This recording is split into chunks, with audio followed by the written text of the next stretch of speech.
J'ai été chez Gorillaz juste avant l'expérience dans laquelle je suis. Il y a eu des prises de parole importantes, on a été jusqu'à 1600. Et là, je suis repassé dans une société qui est beaucoup plus jeune, où on est une quinzaine. Mais j'adapte, j'ai gardé cette agilité, je pense, peu importe la taille, c'est plutôt l'impact que je veux avoir sur l'équipe et le message que je veux vivre. Une parole impactante, c'est une parole qui laisse des traces.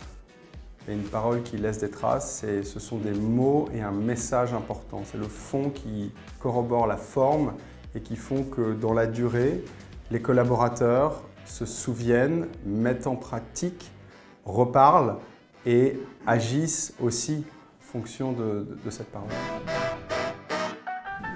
Et donc la prise de parole, elle est nécessaire, mais elle doit être mesurée, justifiée, préparée pour aller droit au but. En fait, il vaut mieux avoir peu de prise de parole, mais qu'elle soit extrêmement précise, plutôt que de ne pas en avoir du tout, ou plutôt que d'en avoir trop. Avant Wiscom, je pensais être à l'aise avec la prise de parole, mais j'étais un peu comme un pantin désarticulé. Ça veut dire que je faisais le meilleur comme le pire, et je pensais transmettre le meilleur. Et en fait, avec le recul que j'ai pris grâce à Wiscom, je me suis dit, mais en fait, non.